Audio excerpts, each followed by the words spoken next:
Hey guys, Train Freak here, and I'm going to go over part 5 of how I plan on doing operations, which is going to be covering more of the local and how the local is going to operate. I'm back here in staging. I've got another train ready to go out. So before we send it out, I always want to remind all my viewers to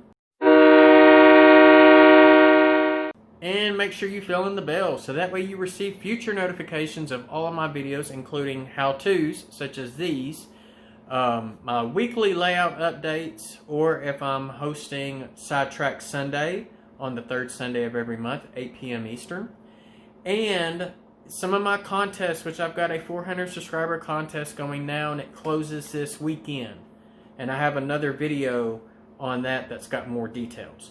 So with further ado, let's get to part 5 of the operations.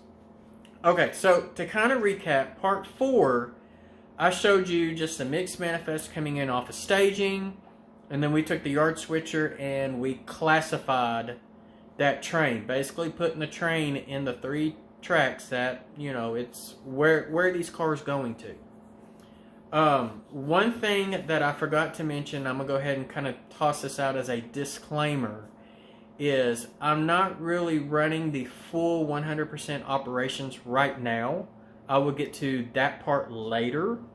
My train that I ran was not era specific, meaning that I had some cars on my last train that was too old for a modern locomotive.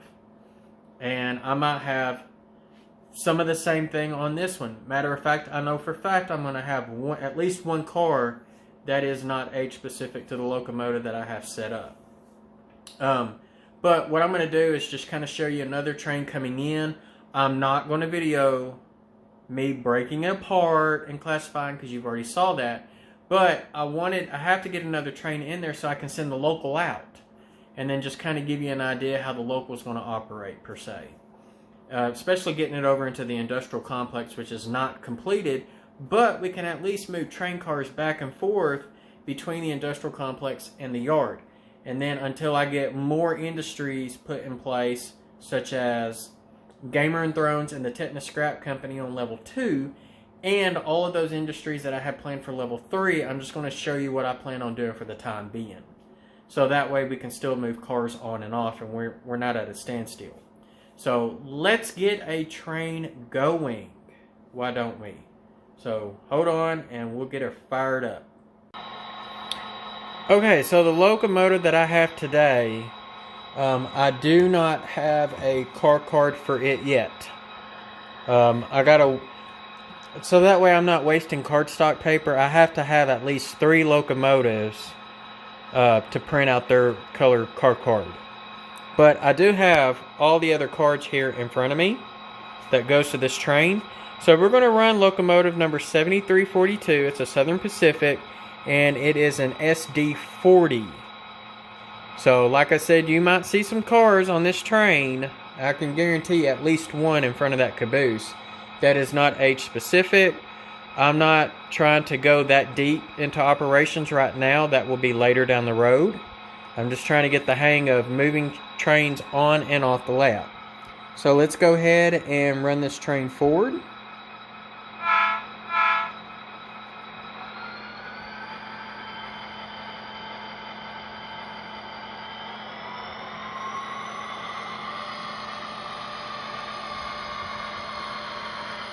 And you have to excuse all the tools and stuff because I have been working on my layout.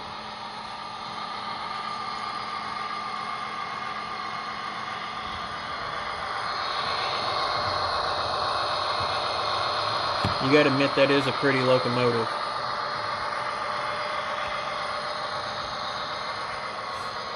Alright, I'm gonna go ahead and say that the dispatcher has given him the green signal to go ahead and go through.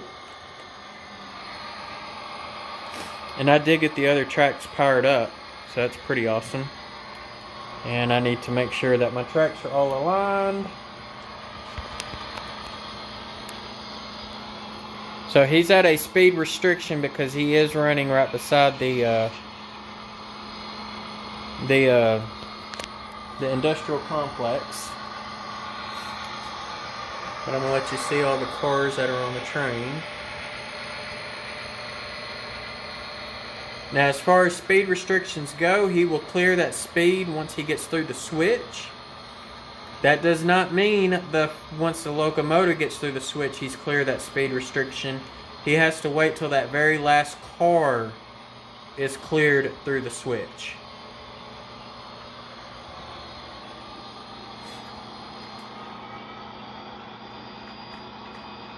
And right now I'm at a speed step of 14. I'm going to a 15.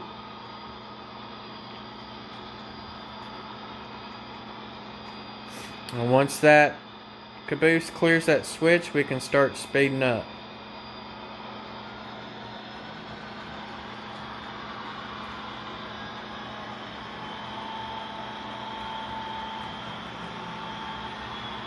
We'll go to a 35.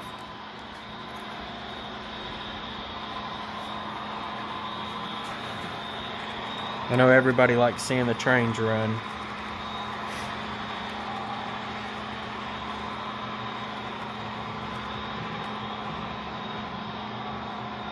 From over there, it looks like it's floating.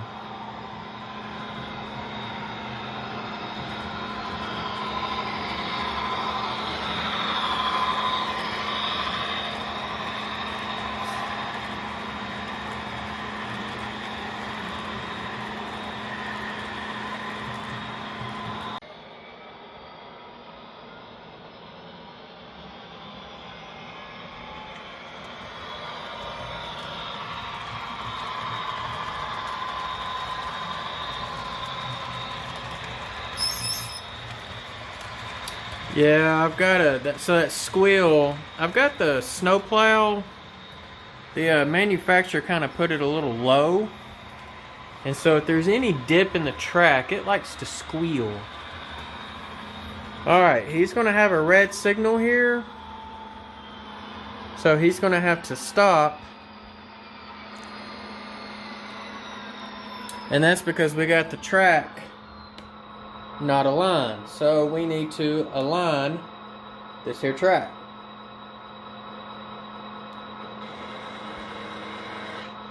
I thought y'all like to see that. So now I'm going to go ahead and give him the motion to go ahead and proceed.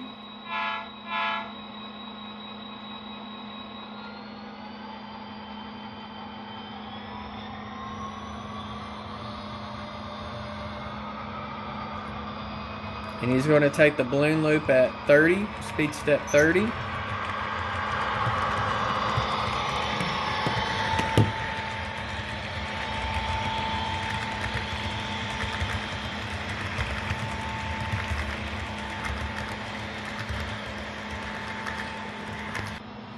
Alright, so as he's coming around, he's going to start slowing down. He's going to slow down to 15. Because he is coming in the yard.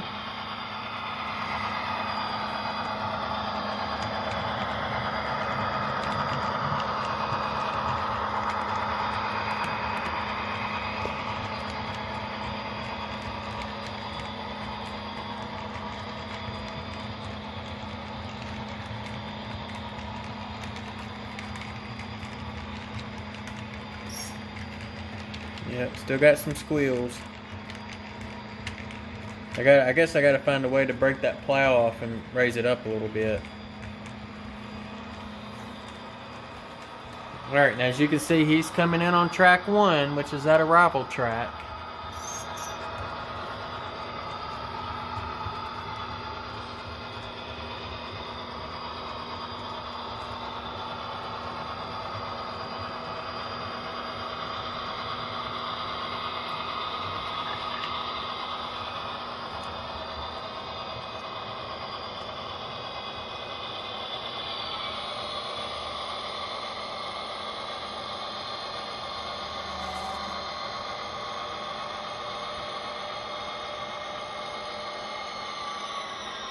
Alright, and he is stopped on track 1.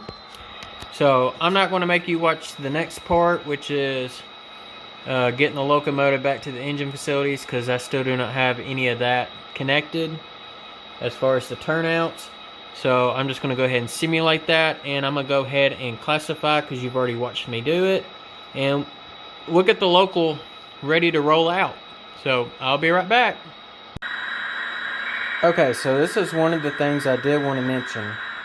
I haven't got the full train broken up yet, and that's because my local's already got 10 cars on it. The local's not supposed to be as long as my manifest. However, if I keep adding more cars on it, I'm afraid one single engine's not going to be able to make it up the helix. So now we're going to go ahead and assign a caboose, but we don't want to assign the last one.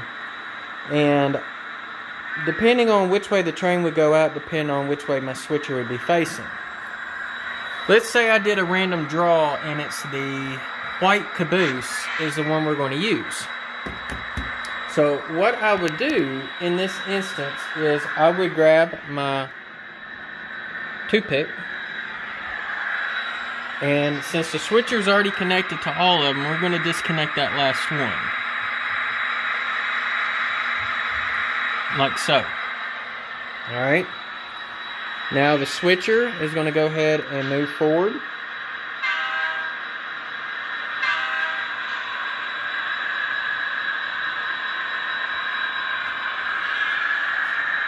And I did add a capacitor to this thing, so it seems to be working a little better.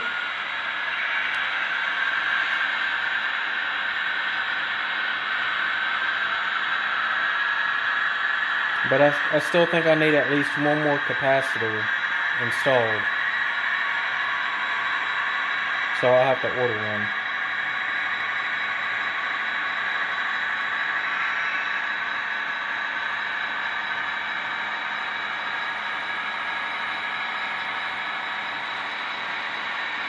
Alright.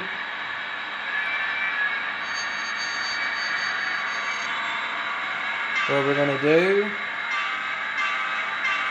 is we're going to back up that white caboose right in front of that green locomotive. Number 1810.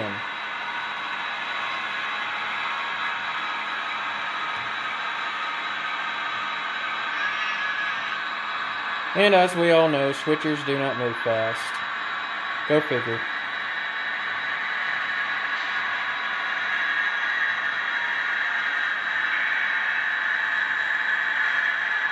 Now typically the railroad would not like you to stop on a turnout, but sometimes it's unavoidable. And of course when I did that, my locomotive found that dead spot. And of course, once I do this, it wants to act like it's got its flashing light, so it's back on. Alright, so now we're going to go ahead and move forward again.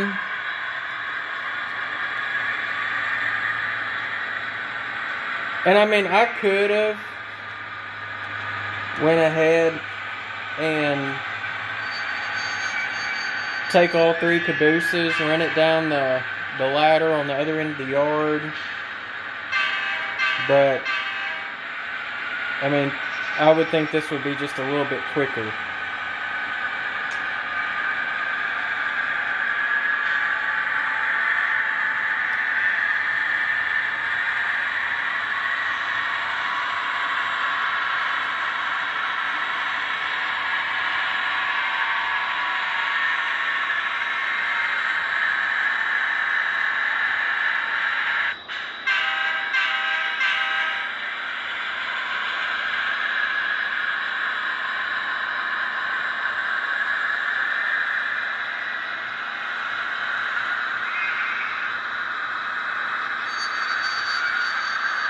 Alright, we got that connected.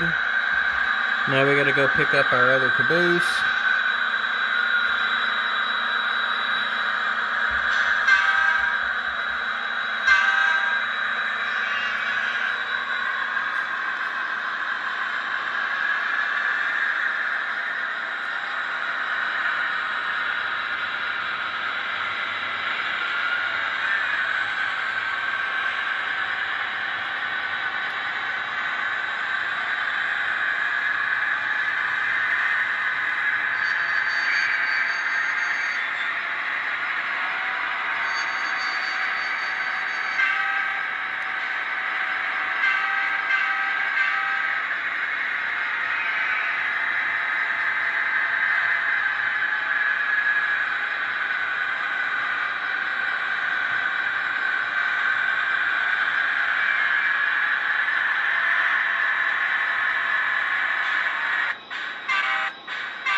come on.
Trying to get my switches aligned. There we go.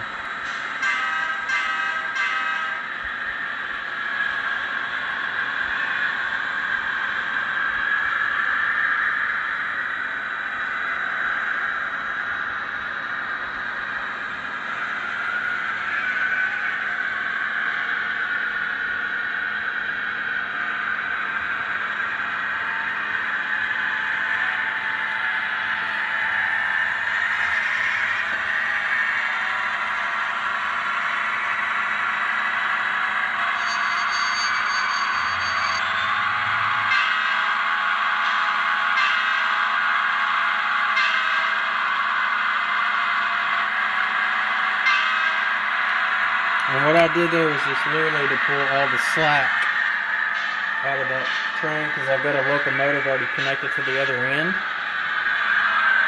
So here we're just going to go ahead and unhook. And get my toothpick out. And I'm going to go ahead and put the switcher back up and I'll be ready to fire up the local here in just a few. Okay, so I'm having issues with the locomotive that I selected for this train. So I went ahead and just grabbed 2 F units because I want to make sure I get up the helix. But here's our train wrapping around. I had to back it out of the yard, like I said, or if I didn't say, and it's because I don't have all the turnouts powered up. Once I get all the turnouts powered up and connected and automated, then I would have just ran it straight out through that one end of the yard. So let's go ahead and move our local up to the top.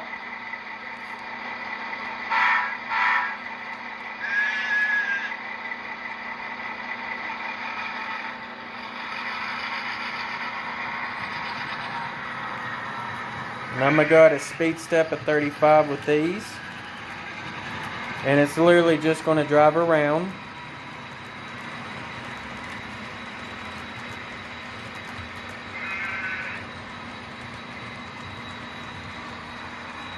And then theoretically, while the local's coming out, the yardmaster would take the rest of train 1 and he would be splitting it up simultaneously.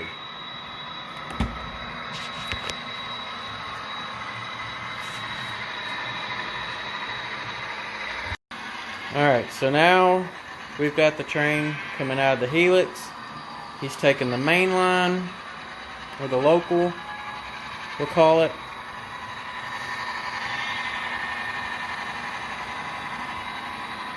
And he's going to go straight past the industrial complex. So here in a minute, I'm going to have to kind of simulate some stuff, and I'll explain why.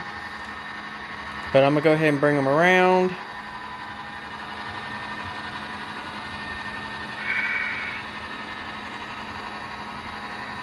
And we're going to stop him right here.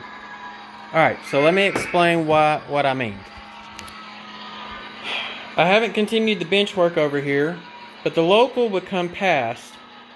Where this light bulb is, there will be a turnout, and there's two industries that are going to be back over here. So let's look at our local and see if there's any industries that go over there. We got the Shack-A-Sit, Roslyn Mills, Peckerwood Sawmill, Juicy J Meats, Fresh Funky Produce, Juicy J Meats, another Shack-A-Sit Furniture, Peckerwood Sawmill, Roslyn Mills, and another Shack-A-Sit Furniture. So he doesn't have any cars that he would have to switch in and out of this one here. So then he would carry on, since he don't have anything to switch out, and he would go up to level 3. There will be a few industries up there, and the industries actually are colored pink. These all look like they're going to the industrial complex. So he would go through in level 3, he would come back down the helix, and he's going to be facing the other way. So I'm going to go ahead and kind of fast forward, simulate, and make it look like that happened. So hold on. Okay, so I went ahead and I brought the local into the siding through the double crossover.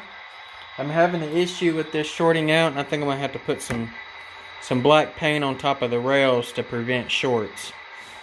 So, alright, so the first thing we're going to do here is we got to disconnect our caboose. What he can do is he can, there's a little section of track here, and I think I pulled up too far. So I'm going to back up just a little bit.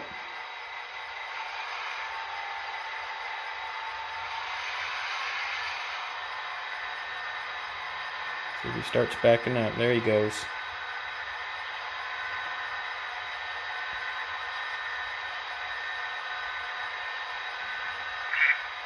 There we go.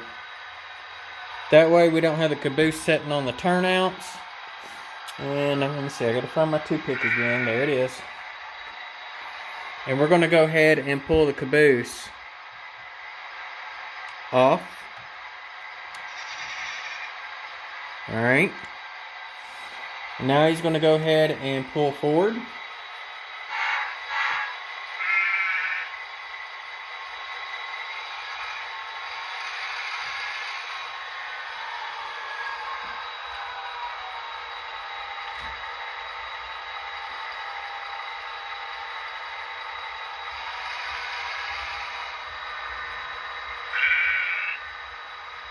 Alright. Now it is totally up to the guy running the industrial complex to say, hey, I want you to set cars off on this track, and then you need to pick up cars on this track. Because the industrial switcher might have cars not ready for pickup. So it's his responsibility to say, hey, this is ready for pickup, or no, this is not ready for pickup. Now, of course, the local has to get clearance to occupy this helix. Alright, now that the last car has cleared that turnout, we're going to go ahead and throw the switch on it. We're going to back our train. And then, just for time's sakes, the industrial complex said go ahead and back the first cut of cars in the first track.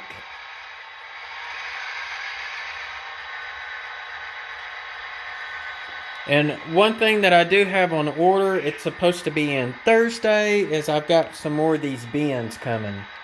So I'm going to have plenty of bins.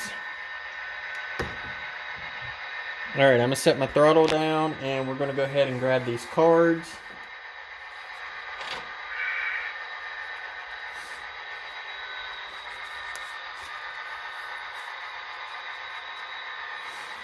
And we're going to lay all the cards out, one in a row.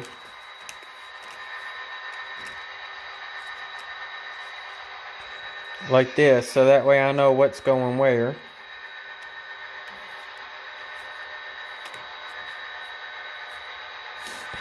And I haven't mounted these bins yet because I still got to put some fascia, which I'm going to use masonite. Alright, so you can see that he's coming across the double crossover.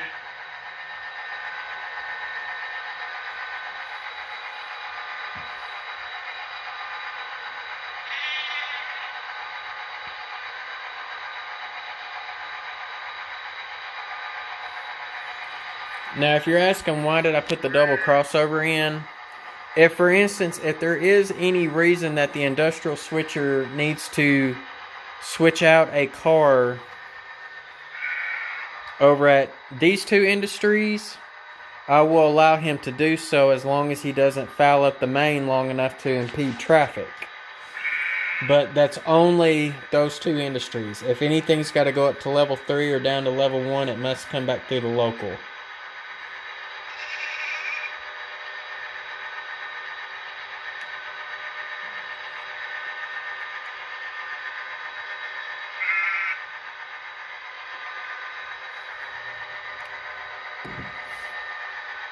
And he's slowly going backwards.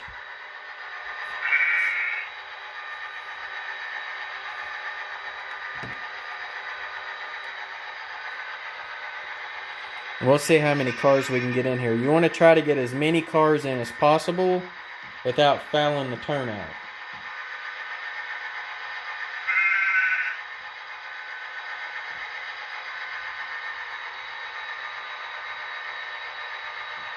Alright.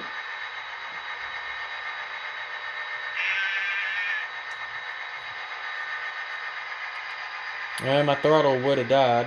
So of course I'm trying to slow it down. It don't want to slow down. Alright, I'm going to pull up just a little. Alright. And that's just to get enough coupler slack off. It looks like where the turnout is, I can uncouple here and be pretty safe. So we'll go ahead and take our toothpick and uncouple. Alright, so I have it decoupled, so let's move forward.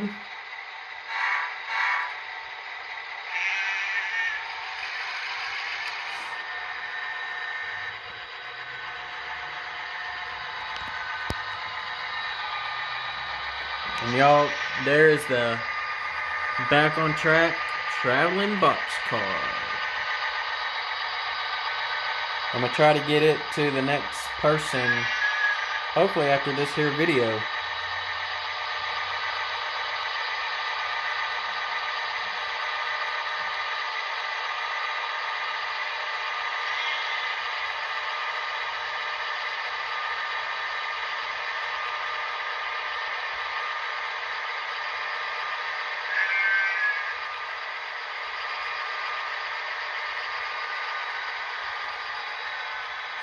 Alright, since those cars have kind of pulled up far enough, I'm going to go ahead and throw these switches backwards.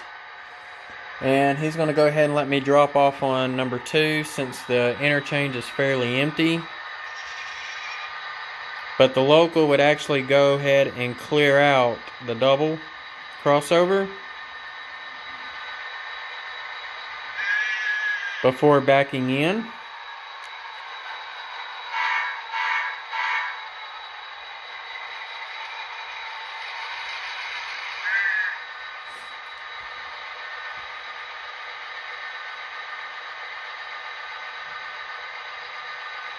Now for this instance here, we ended up lucking out and all of our cars are coming to the industrial complex. If by chance he ended up having some cars that are not to be, to be dropped off here to go back down to the yard, he would have set them aside over here on the main.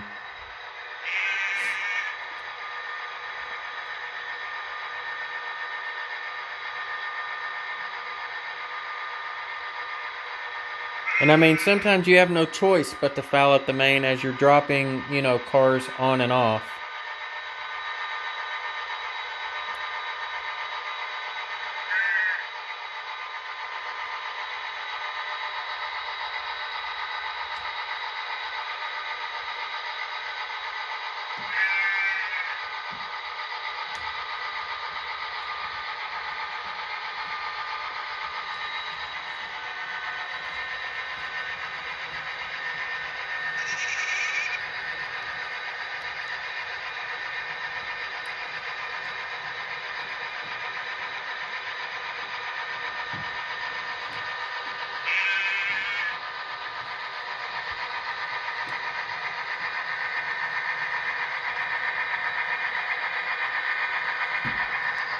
And we do not have to go all the way to the far end.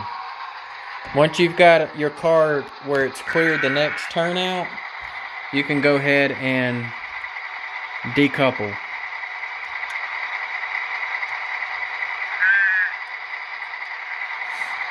Yeah, I'm sure them sheep are going to be happy to get to their destination. Alright, locomotive's going to pull up.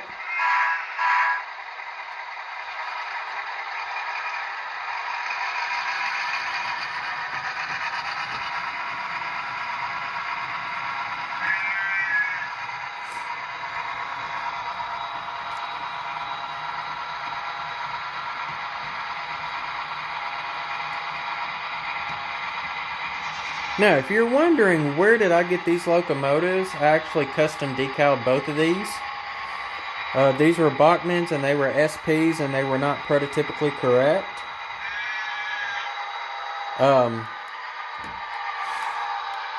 So, yeah, I custom decaled them.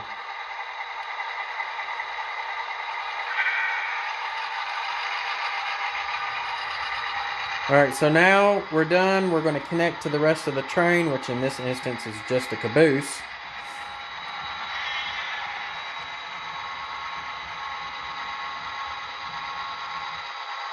Alright, and what we would do in this instance is we would look at our cars and we would take the cards, and so this would go in the first bin, which I'm just going to set on the train. Well, if I don't drop them first.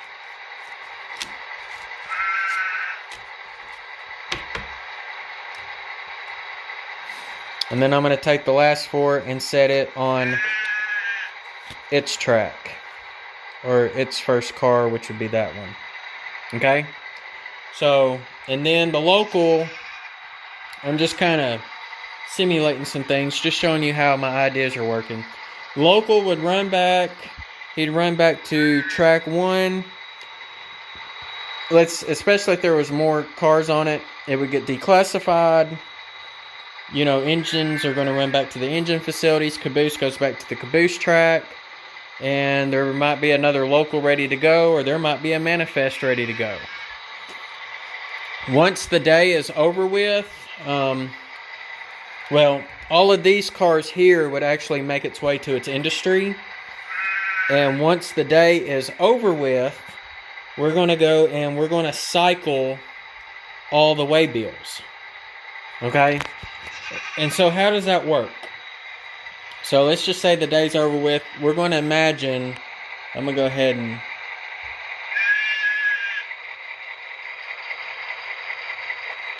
I got one of them turned off. Alright, so we're going to go ahead and imagine that the day's over with, and so let's get ready to cycle some waybills. First thing I'm going to do here is we're going to take these two cars, alright, and I'm just going to do this. You can see the number at the top to 1, so now what we need to do is take this and turn it around and put it on a 2. If there is a card with a 2, it would be changed to a number 3. If it's a card with a number 3, it's going to go to a number 4. And then if it's a card with a number 4, then it's going to go back to a number 1. Unless it's in staging, then it can come off. Okay? And anytime a card goes to staging, we can take it off. We'll go ahead and cycle the waybill, so that way that card is ready for the next, for the next operation set, or op session. Alright, I'm going to put those two back in there. And then, let's go ahead and do these.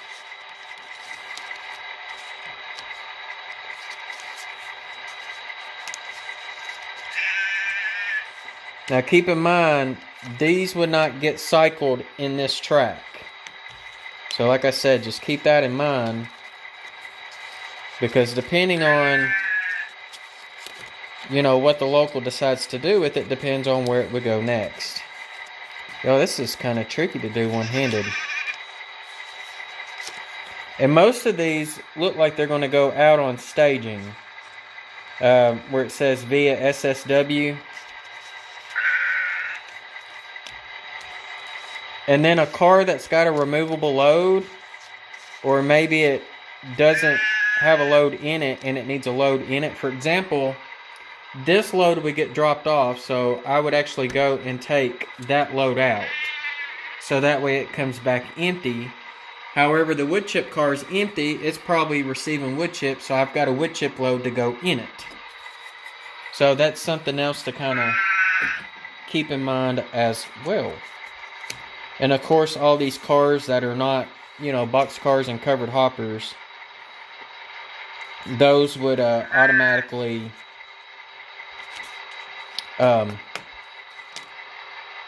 go to wherever. Alright, so this is one I do want to show. So this car here, it originally went to Riceland Mills.